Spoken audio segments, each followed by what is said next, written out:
Halo teman-teman semua, balik lagi bersama dengan Story 3M, di mana kita kali ini akan melanjutkan alur cerita dari manhwa yang berjudul The World After the Fall.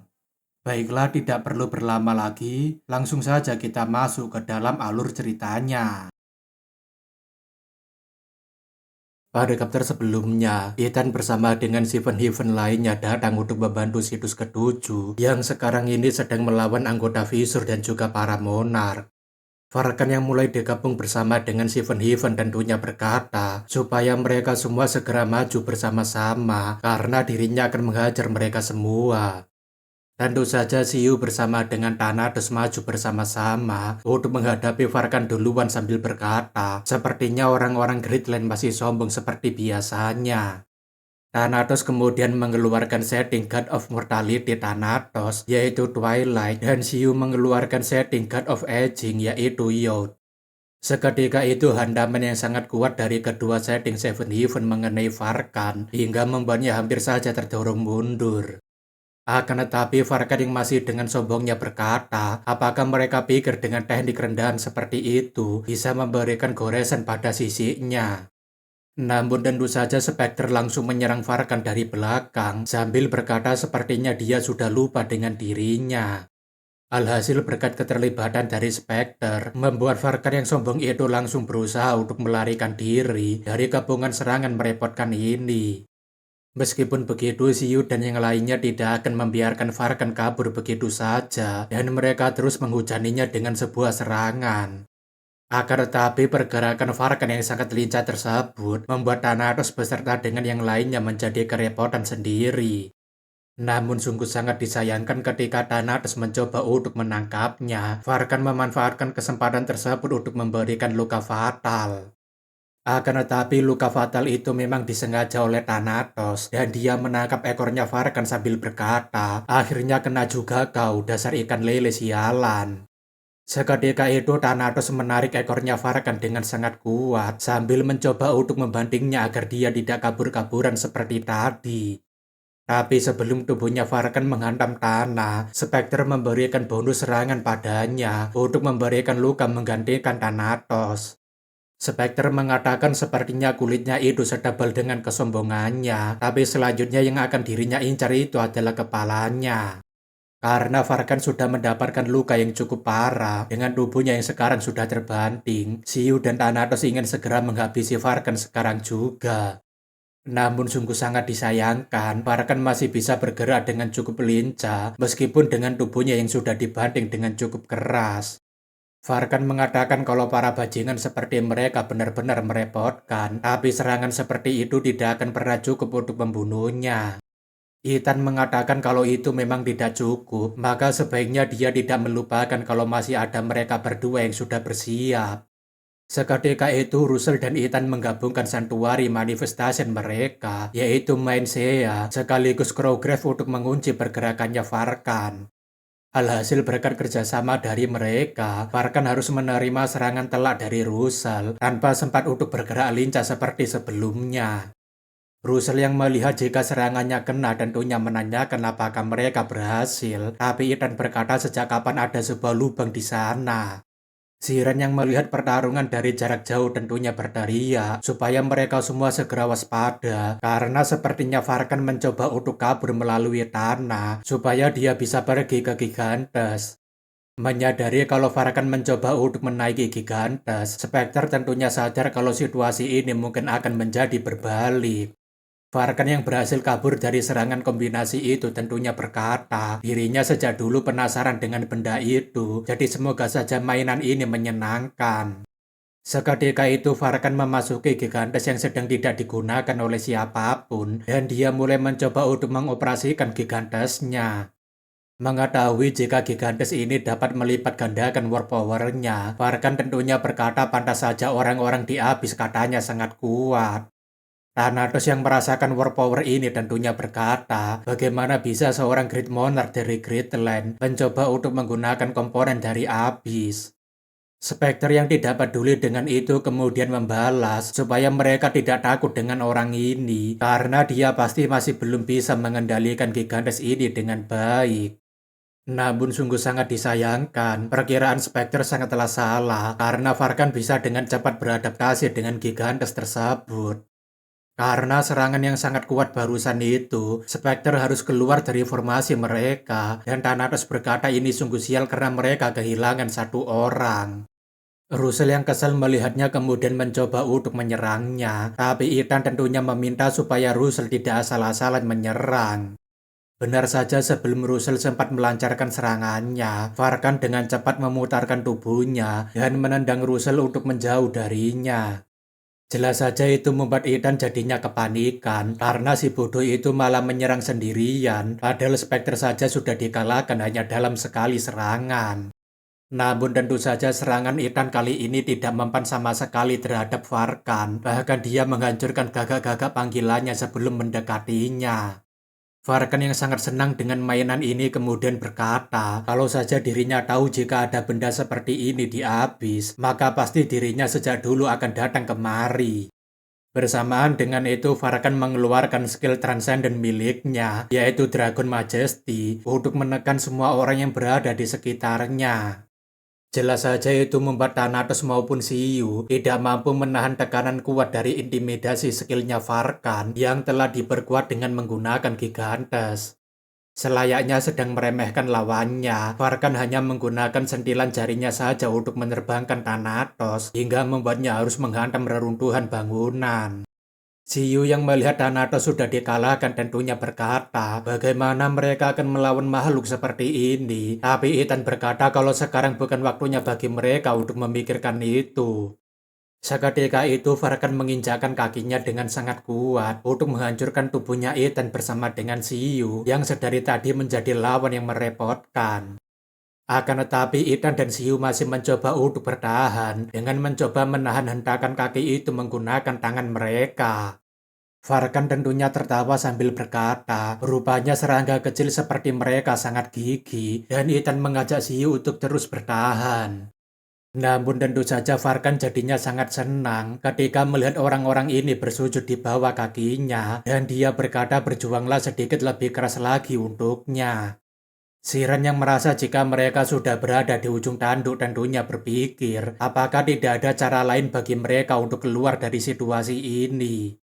Terlebih lagi Siyu dan Ethan pasti tidak akan bisa bertahan lebih lama daripada ini, mengingat mereka sudah kelelahan dan kehabisan banyak war power. Siren merasa jika tidak ada cara bagi mereka untuk melawan sesuatu seperti itu, tapi selagi dirinya berada di luar jangkauan Dragon Majesty, setidaknya dirinya masih bisa menyelamatkan Runat. Siren kemudian meminta supaya Runat segera melarikan diri dari sini, karena dirinya akan mengulur waktu sampai dia bisa pergi ke tempat yang lebih aman. Akan tetapi Runat malah melepaskan seluruh pakaiannya, dan Siren menanyakan kenapa dia malah telanjang di situasi seperti sekarang. Runat berkata jika dirinya merasa bisa mengalahkan orang itu, dan Siren berkata apakah dia ini sudah gila, bahkan dia tidak akan bisa melawan salah satu awakener dari Visur. Runat mengatakan tidak masalah karena dirinya hanya merasa dirinya bisa melakukannya sebab orang itu sudah memakai pakaian yang sangat cocok dengan setting yang ditinggalkan oleh dewanya. Sekarang ini Ethan telah ditangkap oleh Farkan setelah dia tidak bisa lagi kabur kemanapun dan Siu juga sudah berada di ujung tanduk. Farkan mengatakan siapa sangka kalau war powernya akan meningkat puluhan kali lipat dan jika dirinya tahu ini, maka dirinya sudah menjadi seorang penguasa Greatland sejak dulu. Namun bersamaan dengan itu, suara anggota Visur meminta tolong karena ada orang gila yang mengambil pakaian mereka tanpa henti. Ketika melihat ke belakangnya, rupanya ada seorang bocah yang bergerak sangat cepat sambil melepaskan semua pakaian anggota Visur. Farkan yang melihatnya tentunya berkata, jika orang-orang Visur ini tidak ada yang berguna sama sekali, dan kenapa mereka kewalahan hanya dengan berhadapan dengan satu bocah. Sambil melemparkan Ethan yang sudah tidak bisa melawannya lagi, Farkan mulai melancarkan serangannya pada Runat sambil berkata apakah hanya segitu saja kemampuannya. Namun tentu saja, Runat langsung memberikan pukulan balik pada lengan yang mencoba untuk memukulnya hingga memberikan bekas pukulan yang cukup dalam. Tentu saja Farkan yang sangat marah langsung melampiaskan amarahnya karena seorang bocah seperti dia mencoba untuk menghancurkan benda kesayangannya yang baru saja dirinya dapatkan di sini. Akan tetapi Runat kali ini tidak mencoba kabur seperti biasanya karena dia sudah membulatkan tekadnya untuk melawan seorang Great Monarch yang telah diperkuat dengan menggunakan Gigantes. Sambil mengumpulkan kekuatannya dalam pukulannya, Runat mencoba untuk menghancurkan pukulan Gigantes tersebut yang mencoba untuk menghancurkannya. Namun sayangnya kekuatan Runat kali ini masih belum cukup untuk memberikan dampak kerusakan, tapi tentu saja Runat masih belum menyerah dengan semua ini. Akan tetapi sebelum memberikan serangan balik lagi, Farkan sudah menyerangnya duluan sambil berkata, lumayan juga untuk seukuran pemula seperti dia. Seketika itu pukulan Farkan barusan membuat Runat harus menghantam reruntuhan bangunan dan Farkan berkata supaya dia mencobanya lebih keras lagi. Tanpa memberikan kesempatan bagi Runat untuk bernafas, Farkan memberikan pukulan beruntun pada Runat bertubi-tubi hingga membuat seluruh tubuhnya Runat mulai gemetaran. Runat berpikir jika rasanya seluruh tulangnya seperti sedang dihancurkan sampai ke ukuran molekul, tapi sekarang ini dirinya harus tetap bisa bertahan. Selain itu, Runat akhirnya mengerti kalau perbedaan war power mereka yang terlalu tinggi, dan dirinya baru paham kalau inilah perbedaan kekuatan seorang Great Monarch. Runat berpikir kalau terus seperti ini, maka mereka semua akan mati di sini, dan seandainya saja Jaewoon ada di sini untuk membantu mereka. Akan tetapi Runat seketika itu menyadarkan dirinya kalau kali ini dirinya harus menggantikan perannya Jaewoon untuk menghadapi seorang monster seperti dia. Runat berpikir jika tidak selamanya dirinya akan menjadi beban yang akan terus mengikuti orang lain dan kali ini dirinya tidak akan pernah kabur lagi seperti dulu. Runat menyadari kalau dirinya ini memang lemah, tapi bukan berarti dirinya akan terus dilindungi oleh orang lain dan sudah waktunya bagi dirinya untuk membalas kebaikan mereka. Seketika itu Runat membulatkan tekadnya lebih kuat lagi sambil berkata agar Jaewoon meminjamkannya kekuatannya padanya. Bersamaan dengan itu juga, sebuah ledakan war power yang sangat besar mengguncang area pertarungan yang dilakukan oleh Runat ketika melawan Farkan. Tentu saja ledakan war power itu mengejutkan semua orang yang berada di sana, termasuk dengan Seolha dan Mirel yang sebenarnya masih disibukkan dengan bertarung. Siren yang melihat kekuatan barusan itu juga terkejut, dan dia berkata dari mana Runat bisa memiliki kekuatan sebesar itu. Di samping itu setelah Runat memberikan pukulan menggunakan ledakan war power barusan, tapi dirinya tidak tahu apakah ini sudah berakhir atau belum. Namun sungguh sangat disayangkan, Farkan malah keluar dengan kondisi Gigantes yang masih utuh, dan Farkan berkata apakah dia pikir kalau semuanya sudah berakhir. Farkan mengatakan jika serangannya barusan tadi cukup menghiburnya, bahkan harus dirinya akui kalau dia lebih menyenangkan daripada orang-orang yang telah menyebut mereka sebagai Seven Heaven. Meskipun begitu, Farkan berkata kalau waktu bermain-main mereka sudah habis, jadi dirinya akan mengakhiri semua penderitaannya ini dengan kakinya ini. Namun beruntungnya sebelum injakannya Farkan mengenai Runat yang tidak bisa menghindar, Yunwan menggunakan setting view pop untuk menghentikannya. Tentu saja perhatian Farkan langsung teralihkan pada Yunwan karena sebenarnya setting miliknya Yunwan hampir saja mirip seperti skill taunting. Farkan tentunya berkata bukankah dia itu adalah orang yang telah mengkhianati Visur dan Yunwan tentunya mencoba untuk memprovokasi Farkan lebih dalam. Melihat usaha Yunwan yang mencoba mengalihkan perhatian Farkan hingga membuatnya sangat marah besar, Runat jelas saja berpikir kenapa dirinya malah dilindungi oleh seseorang lagi. Jelas saja sekarang ini Farkan sedang melampiaskan amarahnya pada Yunwan yang mengejek kalau dirinya hanya bisa mengandalkan Gigantes untuk menjadi lebih kuat. Runat tentunya mencoba untuk melakukan provokasi pada Farkan supaya Yunwan bisa kabur dari sana, tapi sayangnya setting miliknya Yunwan sudah membuat perhatian Farkan terfokus padanya. Tentu saja kejadian ini semakin membuat Runat terpukul karena dirinya sama sekali tidak bisa membantu mereka. Runat berpikir andai saja dirinya terus melatih dirinya dan tidak bermain-main seperti seorang anak kecil, mungkin dirinya bisa menjadi lebih berguna untuk mereka. Runat berpikir andai saja dirinya memiliki kekuatan yang lebih besar, maka mereka semua tidak akan menderita seperti ini untuk melindunginya. Dikala Runat yang sedang putus asa, Uroboros Jaewan muncul sambil berkata kalau dia ingin tumbuh menjadi lebih kuat, maka dia tidak akan bisa lagi menjadi seorang anak kecil. Uroboros Jaewan berkata jika dia tidak akan bisa menangis dan berlari ke pelukan Siren, dia juga tidak akan bisa mendapatkan makanan gratis hanya dengan membuat wajah imutnya, dan dia juga tidak akan bisa sembarangan menggunakan ranting pohon ketika dia sedang memanjat gunung. Uroboros Jaewan juga mengatakan kalau dia pasti akan merasa sangat malu ketika dia harus telanjang seperti ini, jadi apakah dia tidak masalah dengan semua itu? Runat jelas saja berkata dirinya tidak masalah dengan semua itu karena tidak selamanya dirinya akan bertingkah manja di hadapan orang lain. Runat mengatakan dirinya tidak masalah kalau dirinya tidak bisa memanfaatkan sifat kekanak-kanakannya lagi, asalkan dirinya bisa menjadi lebih kuat. Bahkan jika itu memang diperlukan, maka dirinya sudah bersiap untuk menyerahkan segalanya supaya dirinya bisa melindungi semua orang yang dirinya kenal.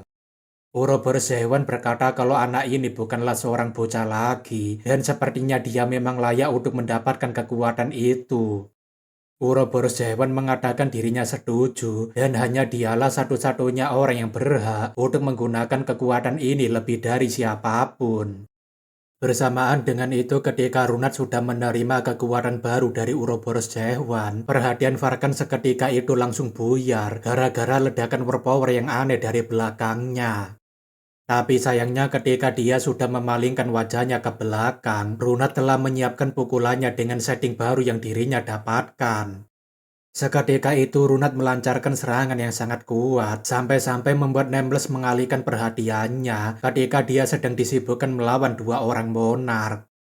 Tentu saja itu dikarenakan Nameless saat ini tidak percaya dengan apa yang saat ini telah dirinya saksikan, dan orang yang melakukannya itu rupanya adalah Runat. Nameless berkata bukankah itu adalah Juni Biu, dan itu adalah tingkatan tertinggi yang bahkan tidak berani untuk digunakan oleh dewa-dewa di Abyss. Gejala penyakit paling aneh yang paling terkenal di Abyss adalah Juni Biu, atau mungkin yang lebih kita kenal sebagai Wibu, dan penyakit itu sulit sekali untuk disembuhkan. Singkat kata, kewibuan bukanlah setting yang bisa diproduksi massal hanya dengan mempertimbangkan efisiensi ataupun popularitas. Kewibuan seringkali dikatakan sebagai sebuah penyakit kronis yang memaksa seseorang untuk membangun setting yang benar-benar tidak efisien dan juga berlebihan. Meskipun begitu, Nameless yang telah meneliti penyakit ini meyakini bahwa kewibuan adalah satu-satunya jawaban yang dapat mereka gunakan untuk melawan sistem. Salah satu bagian yang ditulis oleh Nameless di awal bukunya yang berjudul Ode to Junibiyu dimulai dari kalimat imitation atau imitasi. Berbeda dengan sugesti yang hanya mengubah cara pandang seseorang, imitasi mencoba meniru setiap perilaku seseorang, dan seorang proksi yang dapat menggantikan dewa ketika dewa itu tidak ada, kemungkinan besar dia bisa meniru segalanya yang dilakukan oleh dewanya. Mungkin saat ini, Runat adalah salah satu dari sekian banyaknya manusia di dunia ini yang dapat melawan sistem dengan menggunakan setting miliknya ini. Siren yang melihat perubahan perilaku Runat juga tidak menyangka, bahkan dia seperti melihat ada sosok bayangan Jaewan di dalam dirinya Runat. Farkan jelas saja berkata dirinya tidak tahu kegilaan aneh macam apa yang sedang dia gunakan, tapi dirinya tidak akan menahan dirinya lagi untuk melawannya. Sambil menyiapkan serangannya, Farkan berkata berani sekali dia membuat calon penguasa Greatland harus mengeluarkan seluruh kekuatannya hanya untuk melawan seorang bocah. Jelas saja Runat yang sudah menjadi wibu akut berkata, kenapa seorang Great Monarch tidak pernah melatih kata-kata keren mereka dan hanya mengulangi kata-kata basi seperti itu. Sambil meniru Eye of Gestalt miliknya Jaewan, Runat mengeluarkan setting bootleg Cognitive Dissonance dan mengeluarkan ledakan warpower yang begitu besar. Jelas saja ledakan warpower itu membuat Farkan harus terpantal bersama dengan tubuh gigantasnya, dan Farkan berpikir, apa-apaan dengan kekuatan bocah mengerikan ini. Masih belum cukup dengan meniru Eye of Gestalt, Brunat sekarang juga menggunakan settingnya untuk meniru Maverick, dan hasilnya dia benar-benar memunculkan senjata yang sangat mirip dengan Maverick. Melihat kekuatan yang sangat mengerikan itu, Farkan jelas saja berkata jika dia ini sebenarnya apa, kenapa dia bisa meniru senjata orang lain semudah itu. Namun sayangnya, tidak ada waktu bagi Runat untuk menjawab pertanyaannya Farkan, karena dirinya hanya ingin melindungi dunia yang telah Jaewan bangun. Seketika itu Runat melancarkan tusukan pemusnah yang pernah Jaewan tunjukkan padanya untuk menghancurkan metaverse, dan akhirnya Runat berhasil menghancurkan Gigantes bersama dengan Farkan hingga tidak ada lagi yang tersisa dari mereka.